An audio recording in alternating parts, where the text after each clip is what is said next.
Iran या Israel युद्ध में भारत किसके साथ? पूर्व राजनयिक दीपक वोरा ने खोल दी पोल। नमस्कार, मैं शालिनी, आप देख रहे हैं लोग भारत।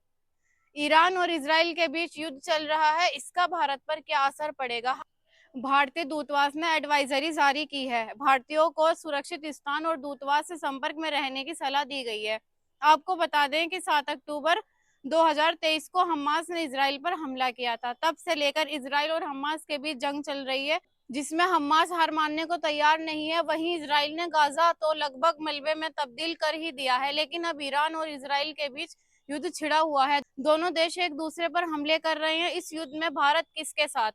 इस बारे में न्यूज 24 के स्पेशल शो राष्ट्र की बात में पूर्व राजनयिक दीपक वोरा ने इस बारे में खुलकर बात की है। उन्होंने कहा है कि भारत पर इसका कुछ असर नहीं पड़ने वाला। वॉर के बंद होते ही 1 हफ्ते के भीतर सब ठीक हो जाएगा। पूर्व राजनयिक ने आग कहा कि ईरान से तो हम पहले से ही तेल नहीं खरीद रहे हैं। इस वॉर से भारत की अर्थव्यवस्था पर कोई असर नहीं पड़ने वाला है। उन्होंने कहा कि अमेरिका के राष्ट्रपति डोनाल्ड ट्रंप एक कारोबारी हैं।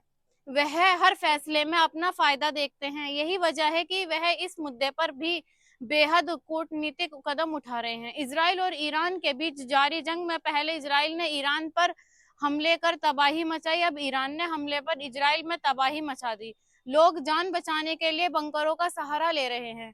दोनों तरफ से मिसाइलें चलाई गई। पिछले कई दिनों से दोनों देशों के बीच संघर्ष चल रहा है। इजराइल ने दावा किया है कि उन्होंने तेहरान में मौजूद रक्षा मंत्रालय पर हमला किया। इजराइल के हमलों में तेहरान को काफी नुकसान हुआ है। वहीं ईरान के हमलों से इजराइल में दहशत का माहौल है। रिपोर्ट्स के मुताबिक जान बचाने के लिए लोग बंकरों में छिप रहे हैं। हाइफा में ईरान ने भारी तबाही मचाई है। एक तेल डिपो को बर्बाद कर दिया गया है। साथ ही इजराइल के हमले में 20 बड़े ईरानी अधिकारियों को मौत की खबर भी सामने आई है। इसके अलावा हमले में ईरान के 9 बड़े परमाणु वैज्ञानिक भी मारे गए हैं। ईरान के हमले के बाद यरूशलेम और तेल अवीव में हवाई हमले के सायरन भी बजाए गए। रिपोर्ट्स के मुताबिक ईरान के रेवोल्यूशनरी गार्ड्स ने कहा है कि ईरानी सेना ने इजराइल के एनर्जी इंफ्रास्ट्रक्चर और लड़ाकू जेट ईंधन उत्पादन की सुविधाओं को भी निशाना बनाया है और तेल अवीव में भी भारी तबाही मचाई है।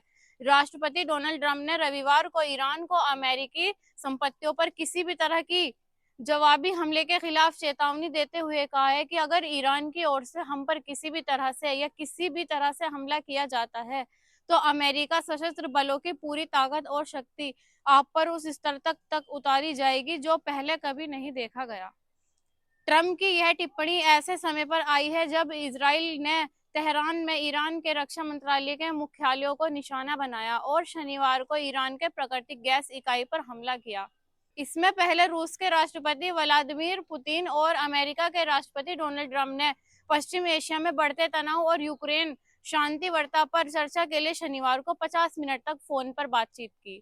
पुतिन के सहयोगी यूरी अशवाकोव ने शनिवार को इसकी जानकारी दी। बातचीत दौरान पुतिन ने ट्रंप को ईरान के इजराइल के नेताओं के साथ अपनी हालिया बातचीत के बारे में जानकारी दी और ईरान परमाणु मुद्दे पर परस्पर स्वीकार्य समाधान तलाशने के रूस के प्रस्ताव